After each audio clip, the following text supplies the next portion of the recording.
오늘도 내용이 좀 많이 길어서 예화를 생략하고 바로 시작합니다.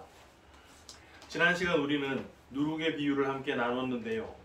그 비유는 단순히 아주 보잘것없는 존재라 하더라도 하나님의 능력을 힘입기만 하면 놀라운 천국의 풍요로운 역사를 이루게 될 것이다 라는 그런 식의 내용이 아니었죠. 누룩의 비유가 상당히 어려운 내용을 담고 있어서 간략하게 복습을 해보자면 가루서말 그거 뭐였습니까? 사타트리아, 가루세스아. 아브라함이 손님을 대접하기 위해 떡을 만들었던 가루의 양이었잖아요.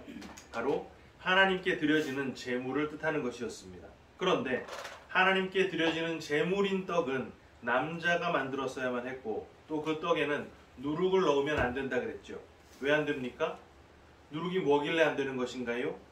누룩은 인간들의 입맛에 맞는 것, 인간들의 노력, 그게 뭡니까? 율법이었잖아요.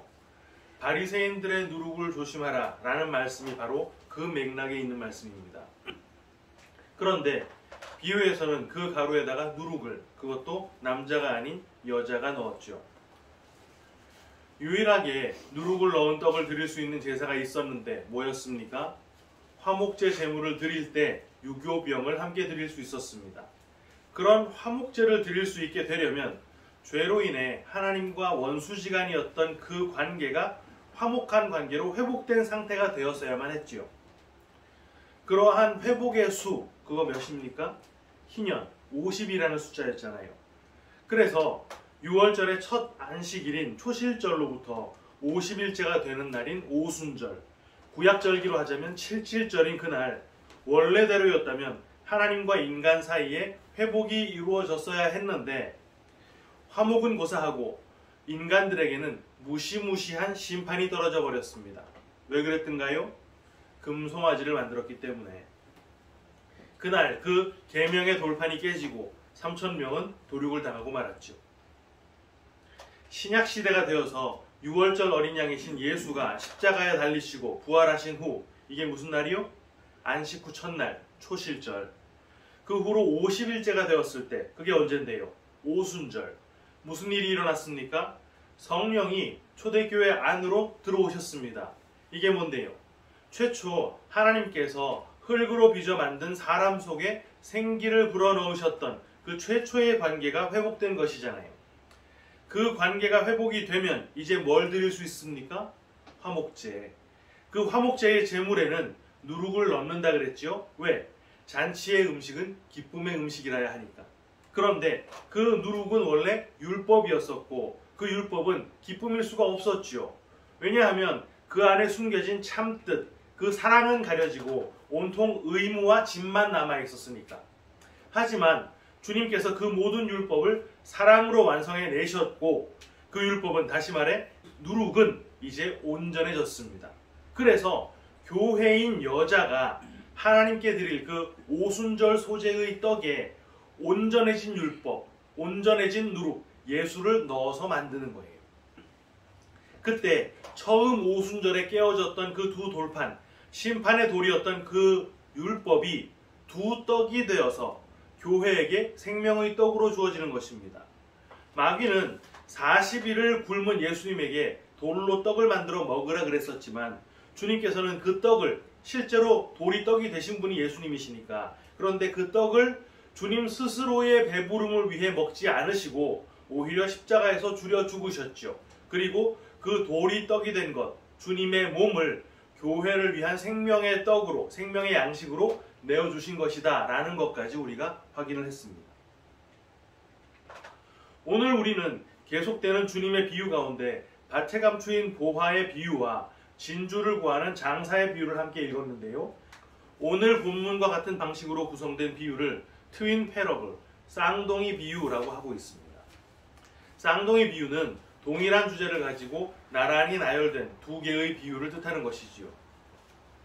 오늘 본문의 비유가 쌍둥이 비유로 인식이 되는 이유는 밭에 감추어져 있던 그 보물을 발견한 사람과 극히 값진 진주를 만난 사람이 공통적으로 나타냈던 반응 때문입니다.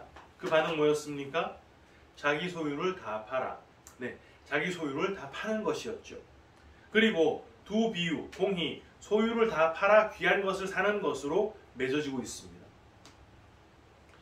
이 비유는 일부 목회자들에게 적지 않게 오해를 유발하기도 하는데요.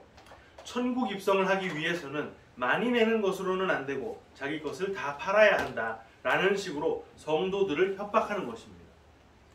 아나니아와 삽비라 사건 같은 거 설교에 갖다 붙이면서 절반 내는 걸로도 안 된다니까 다 내야 맞는 것이지 이러면 정말 효과적이긴 할 것 같아요. 하지만 오늘 이 비유가 정말 그런 내용을 담고 있는 것이라면 우리는 천주교에서 과거 면죄부를 팔았던 일 이런 거 욕하면 안 됩니다. 왜요? 면죄부라고 하는 것 자체가 천국이라는 곳을 가기 위해 이 생에서의 내 소유를 투자하는 것이거든요. 내 소유가 꼭 나의 돈만을 말하는 게 아닙니다. 내 노력, 내 충성, 나의 봉사, 나의 헌신 이러한 모든 것들이 내 구원에 영향을 미칠 것이다 라는 논리, 그게 바로 면죄부의 논리란 말이에요. 천국은 누가 뭐라 그래도 우리가 어떤 걸 지불해서 얻을 수 있는 게 아닙니다. 거저 얻는 것, 다른 말로 값 없이 얻는 것이지요. 이사야 55장 1절 오호라 너희 모든 목마른 자들아 물로 나오라 돈 없는 자도 오라 너희는 와서 사 먹되 돈 없이 값 없이 와서 포도주와 젖을 사라. 한마디로 은혜라는 말입니다. 오늘 이 비유를 정확히 이해하려면 두 비유에서 서로 다른 부분을 눈여겨봐야 하는데요. 첫 번째 비유에서 소유를 다 판 사람은 보화가 아닌 밭을 샀지만 두 번째 비유에서는 소유를 다 판 사람이 실제 보석인 그 진주를 샀다고 합니다. 게다가 이 밭을 사려는 사람에게 그 밭을 판 사람은 사실상 큰 손해를 본 것이지요. 왜? 밭을 산 사람이 보물의 값을 지불한 게 아니라 그저 밭값만 낸 것이기 때문입니다. 그런데 두 번째 비유에서 진주를 구하던 사람이 진주를 샀는데 누구에게서 샀겠습니까? 당연히 지금 그 진주를 소유하고 있는 사람에게서 샀겠지요. 그럼 그 진주를 지금 소유한 사람이 손해를 보고 팔았을 리는 없지 않습니까? 충분한 값을 받고 혹은 그보다 더한 값을 받고 팔았을 거란 말입니다. 또 다른 차이점도 있지요. 첫 번째 비유에서는 이 감추인 보물을 발견한 사람은 애당초 보물을 찾으려는 의도를 가진 게 아니라 마치 우연히 발견한 것처럼 되어 있지만 또 두 번째 비유에서의 그 사람은 진주를 우연히 발견한 게 아니란 말이에요. 진주를 구하는 그 상인은 그 진주를 찾기 위해 수소문하고 발품을 팔고 노력을 해서 찾았다는 말입니다. 그리고 무엇보다 가장 뚜렷한 차이는 천국이 무엇냐라고 하는 부분인데요. 밭에 감추인 보화의 비유에서는 천국이 감추어져 있는 보화다라고 말을 했지만 두 번째 진주의 비유에서는 천국이 진주다가 아니라 좋은 진주를 구하는 장사와 같다라고 말을 했다는 점입니다. 사실 오늘 비유 중 밭에 감추인 보화의 비유에는 좀 이상한 부분이 있긴 합니다. 주인이 자기 밭에 보물이 있는 것도 모른 채 그냥 소장농에게 밭을 갈게 하다가 그 소장농이 그 밭 속에 숨겨진 보물을 발견했고 소장농은 다시 몰래 그 보물을 묻어두고 소유를 다 팔아서 그 밭을 샀다 그랬거든요. 그건 당시 정황이랑 너무 안 맞는다는 말입니다. 땅에 보물을 묻어두는 일이 당시 유대인들에게는 그렇게 이상한 일은 아니었어요. 은행이 없었던 건 아니지만 심지어 취리하는 자들, 고리대금업자들도 있었지만 그 당시가 로마의 식민지 시대 아닙니까? 그래서 공개되어 있는 재산은 세금이건 벌금이건 기부금이건 로마가 마음만 먹고 어떤 방식으로건 엮기만 하면 그냥 뜯길 수밖에 없었단 말입니다. 그래서 그냥 땅에다가 묻어두는 일들이 많았는데 그때 대부분 자기 밭에다가 묻는 것이죠. 남의 땅에다가 묻어놓으면 얼마나 불안하겠습니까? 그리고 자기 땅에 묻어야 자기가 죽은 뒤에 자식에게 그 보물을 물려줘야 하는데 혹 불의의 사고로 자기가 갑작스럽게 죽으면 자식들은 그 밭에 보물이 있다는 걸 알지 못하잖아요. 하지만 언젠가 누군가에 의해 그 보물이 발견이 되면 그 보물의 소유권은 그 밭을 소유한 사람에게 돌아가는 것이니까 당연히 자식들에게 자연스럽게 물려지게 되겠지요. 그래서 유대인들은 아무리 땅이 많아도 자기의 모든 밭을 소장농에게 다 맡기는 경우는 없었다고 합니다. 소장농에게 맡기는 밭에는 그리고 그 보물을 묻어놓지를 않아요. 반드시 자기나 자기의 자식들을 통해 직접 자작하는 밭을 일정 부분 두고 그런 밭에다가 묻었던 것이죠. 그럼 보물을 자기의 밭에 숨겼다면 그 밭이 소작을 맡긴 밭일까요? 자작하는 밭일까요? 당연히 자작 농지입니다. 왜? 소작 농지에 묻었다가 감춰줬던 보물 도둑 맞으면 안 되니까. 그런데 밭의 주인이 아닌 다른 사람이 그 밭에서 보물을 발견했다면 그건 억지일 수밖에 없는 거예요. 많이 양보해서 주인이 혹시 보물 묻어둔 걸 깜빡 잊어버렸다고 해봅시다. 아니면 선조가 보물을 묻었다가 죽을 때 그 보물의 존재 사실을 알려주지 못하고 죽어버렸다고 해봅시다. 그래서 후손이 그 보물이 있다는 것도 모른 채 그 밭을 소장농에게 줬다고 한번 생각해 보세요. 갑자기 그 소장농이 땅을 사겠다고 하면 그거 이상하지 않겠습니까? 땅값에 못 미치는 금액을 갖고 와서 팔라 그러면 어차피 안 팔 거고 시세에 준하는 혹은 그보다 많은 돈 갖고 와서 그 땅을 팔라 그랬을 텐데 그 순간 이상한 낌새 눈치 못 채고 파는 게 더 이상한 일 아니겠냐는 말이에요. 게다가 소장농이 밭 주인을 감쪽같이 잘 속여서 밭값만 지불하고 그 밭에 감추어인 보물을 꿀꺽하는 게 오늘의 비유의 내용이라면 그건 주님께서 지금 도둑질을 조장하고 계신 거란 말입니다. 앞서서는 탐심만 품어도 도둑질이라고 해놓고서 이 비유 속에 그런 도둑질은 괜찮다고 말씀하시는 것일 리는 없잖아요. 오늘 내용 역시 그 뜻을 정확하게 이해하려면 앞서 나왔던 비유들과 동일한 맥락에서 보지 않으면 안 됩니다. 마태복음 13장에 나오는 모든 비유들은 다 천국을 설명하기 위해 주셨던 비유지요. 주님께서는 각각의 비유에서 무엇이 천국인가 하는 것을 지목해 주셨습니다. 뭐였죠? 천국은 씨를 뿌리는 사람이기도 했고 동시에 천국은 겨자씨이기도 했어요. 그러니까 뿌린 사람도 천국이고 뿌려진 씨도 천국이란 말입니다. 한 문장으로 하자면 하나님께서 예수를 한 알의 미랄로 이 땅에 심으셨다라는 것이죠. 그렇게 한 알의 미랄을 땅에 심은 목적 뭐였습니까? 많은 열매를 거두시려고.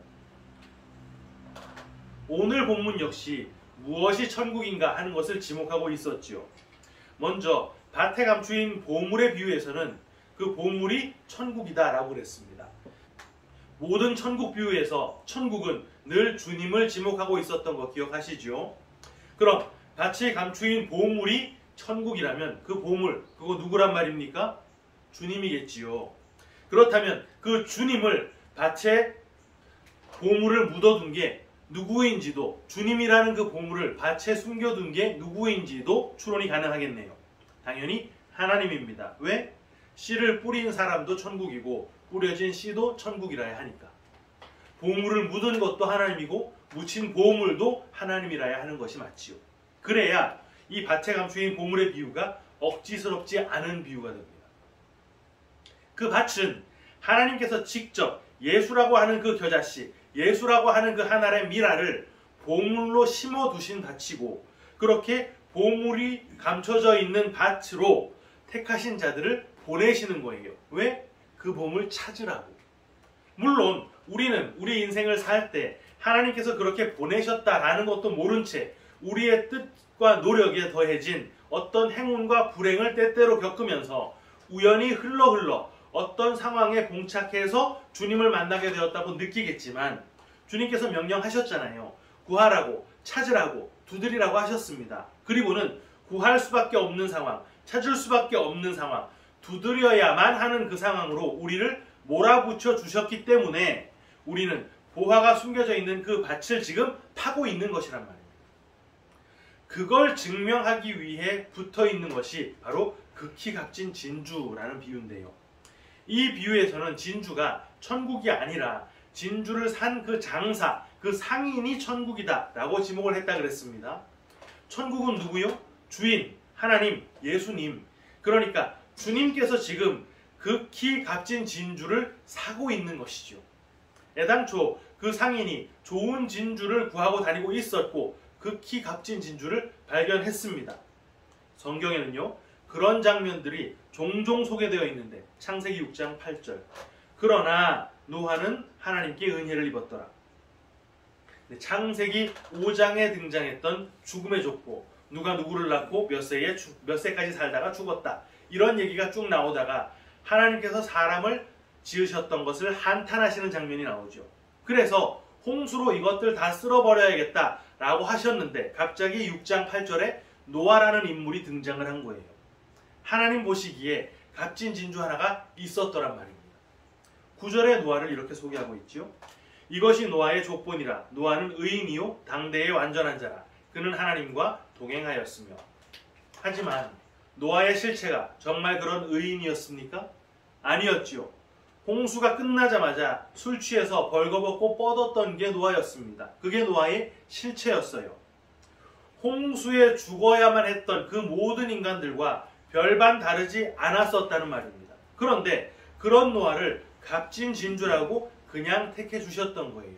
그래서 노아가 하나님의 은혜를 입은 것이다 라고 말을 하는 것입니다. 죽음의 족보는 또 등장하는데요. 창세기 11장 후반부를 보면 데라가 70세에 아브람, 나홀, 하란을 낳고 205세가 됐을 때 하란 땅에서 죽는 장면이 소개되어 있습니다. 그리고는 곧이어 12장으로 넘어가면 또 하나의 값진 진주를 발견하는 장면이 나오지요. 1절 여호와께서 아브람에게 이르시되 너는 너의 고향과 친척과 아버지의 집을 떠나 내가 네게 보여줄 땅으로 가라. 네, 믿음의 조상인 아브라함이 부름을 받는 장면입니다. 왜 아브라함이 부름을 받았나요? 뭐 하나 탁월한 게 있어서였습니까? 우리 이미 아브라함에 대해 여러 차례 확인을 했었는데 그런 탁월한 거 아브라함에게 전혀 없었잖아요. 아브라함에 대한 하나님의 마음을 잘 보여주는 장면이 이사야서에 나오는데요. 41장 8절 그러나 나의 종 너 이스라엘아 내가 택한 야곱아 나의 벗 아브라함의 자손아. 여기 나의 벗이라고 번역된 단어가 히브리어로 아하브라는 단어입니다. 이게 사랑하는, 친구가 된, 연인이 된 이런 뜻입니다. 하나님께서 그저 갈대아 우르에서 우상이나 만들고 있었던 그 죄인 아브라함을 직접 찾아가셨단 말이에요. 그리고 거기서 불러내셨단 말입니다. 왜? 사랑해서. 아하브, 친구가 되려고. 다윗은 어떻습니까? 사도행전 13장 22절 하반절 내가 이새의 아들 다윗을 만나니 내 마음에 맞는 사람이라 내 뜻을 다 이루리라 하시더니. 하나님의 마음에 합한 다윗을 발견했다고 합니다. 다윗을 왜 고르셨다고요? 마음에 맞아서. 하나님 보시기에 값진 진주 같았다는 말입니다. 다윗이 정말 값진 진주 맞았습니까? 전우애고 인륜이고 이런 거 상관없이 눈도 깜빡하지 않고 자기 부하를 죽음의 사지로 내몰고 그 아내와 간통을 했었던 쓰레기였지요. 그런 노아를, 그런 아브라함을, 그런 다윗을 하나님께서 진짜 값진 진주가 되도록 그 인생을 끌고 가셨는데 어떻게 끌고 가셨습니까? 비라는 것 자체가 오지 않던 시대에 120년간 비를 기다리며 산꼭대기에서 방주 짓는 삶을 살게 하셨습니다. 아브라함은요, 당대 최강국 갈대아 우르에서 끌려 나와서 전 인생을 나그네로 떠돌다가 황무지 같은 가나안 땅에 봉착하게 하셨죠. 다윗도 마찬가지입니다. 사울에게 죽도록 쫓기고 아들에게 배신당하고 미친 척하면서 겨우 목숨 연명해야 하는 지경에까지 하나님께서 몰고 내려가셨어요. 여러분, 그 진주를 구하는 상인이 지금 극히 값진 진주를 만나 그 진주를 사기 위해 자기 소유를 다 팔았다 그랬습니다. 그 상인은 죽음이라 그랬지요. 그럼 하나님이신 주님께서 도대체 뭘 내줬다는 말을 하는 것이겠습니까? 하나님 자신밖에 없어요. 다른 건 아무리 내줘도 그건 하나님께 다 내준 게 아니니까. 그래서 하나님께서 하나님 자신인 예수를 사람에게 내줬다는 말입니다. 왜? 자기 백성을 그들의 죄에서 건져내시려고 진주로 칭해지기에 가당치도 않은 자들을 사랑하셔서 그들을 진주로 만들어내시려고 그 쓰레기들을 구해내시려고 독생자를 내주신 것이니까 진주들의 입장에서는 특혜도 이런 특혜가 없는 것입니다. 하지만 세상을 기준해서 진주들의 입장을 보자면 그건 노아의 배 만드는 120년의 삶, 아브라함의 나그네 전 인생, 눈물과 고생으로 가득 찬 다윗의 삶이겠네요. 그 진주가 밭에 감추인 보화에 비유해서 누구겠습니까? 보화를 발견한 사람, 우리겠지요. 보화를 발견한 우리의 인생, 어떤 인생이라고 소개했습니까? 자기 소유를 다 파는 인생이 되는 것입니다. 그게 어떤 인생인데요? 자기가 철저히 부정당하는 인생, 바로 자기 부인의 삶을 살게 된다는 거예요. 사실 그 사람은 자기 소유를 다 팔지 않고 그냥 아무도 모르게 그 보물을 빼갔으면 됩니다. 그럼 그게 뭡니까? 도둑질이겠지요. 하나님의 것을 도둑질하는 것입니다. 말라기에서 그거 뭐라 그랬습니까? 말라기 3장 8절, 사람이 어찌 하나님의 것을 도둑질하겠느냐? 그러나 너희는 나의 것을 도둑질하고도 말하기를 우리가 어떻게 주의 것을 도둑질하였나이까 하는도다. 이는 곧 11조와 봉헌물이라. 이거 뭐였습니까 여러분? 11조와 봉헌물 안 내는 거 도둑질하는 거라 그랬나요? 아니었지요. 그들이 그렇게 목숨 걸고 죽도록 바쳤던 그 11조와 봉헌물이 바로 도둑질이었다라는 말을 하는 것이라 그랬지 않습니까? 왜? 율법적인 행위 안에 숨겨져 있는 하나님의 그 뜻, 그 진짜의 복음, 예수, 그 사랑은 빼놓고 껍데기에만 목숨을 걸어 행해왔던 거, 그걸 도둑질이라고 한다 그랬으니까. 성도는 그렇게 도둑질을 하지 못하도록 하나님께서 그들의 전 인생을 자기 부인하도록 몰아붙이시는 거예요. 왜? 그 보물을 밭에서 꺼내면 그 순간 그게 다시 눈에 보이는 것, 율법이 될 테니까. 그래서 그 사람이 그 보물을 다시 밭에다가 감추고 가서 모든 것을 팔아. 다른 말로 뭐예요? 나의 전 인생, 자기를 부인해서 그 밭을 사는 것입니다. 그 밭이 뭔데요? 하나님의 밭, 택하신 성도들이잖아요. 자기 전 인생을 쏟아서 성도가 된다는 말을 하는 것입니다. 가라지에 비유해서 밭은 세상인데 그 세상 중에 씨가 뿌려졌던 밭, 그 밭, 하나님의 밭, 내 자신을 부인하고 좋은 씨를 품은 밭이 된다는 말을 하는 거예요. 그 보물과 무관한 자, 그래서 죽어야 마땅했던 자, 그런 존재였던 상태에서 밭에 보물을 숨긴 자, 다른 말로 뭐요? 질그릇 속에 보배를 담은 자가 된다는 말을 하는 것이죠. 사랑하는 키퍼스 처치 성도 여러분, 우리는 사실 하나님께 이끌려 나와서 하나님께서 끌고 다니시는 길로 끌려다닐 때 그거 안 끌려가려고 발버둥 치고 몸부림치던 존재였습니다. 왜? 나의 뜻도 있으니까. 내 소견에 옳은 방향과 목적 지점이 있었으니까. 그런데 모든 것을 다 팔아버리신 그분, 독생자를 내주셨던 그분이 그런 어마어마한 투자를 해놓고 그 진주 포기하겠습니까? 그럴 리가 없잖아요. 끝끝내 우리의 소유를 다 털게 하시고, 다른 말로 뭐예요? 우리를 자기 부인의 자리에 주저앉히셔서 우리가 죽은 흙이라는 것을 발견하게 하신 그 뒤에 우리에게 선포를 해주시는 거예요. 얘들아, 너희 그 죽은 흙처럼 아무런 보잘것없는 존재인 것 같지? 그 흙 속에 보물이 있어. 그 질그릇 속에 보배가 숨어 있어. 그 땅에 내가 좋은 씨를 지금 심어놨어. 이제 그게 많은 열매를 맺을 거예요. 우리가 바로 그렇게 존귀한 대접을 받는 하나님의 택하신 백성이란 말입니다. 그 보화 우리 안에 품고, 그 성령 우리 안에 품고 끝까지 믿음으로 성도의 길을 걸어가는 진짜 성도님들이 다 되시기를 주님의 이름으로 축원합니다. 아멘.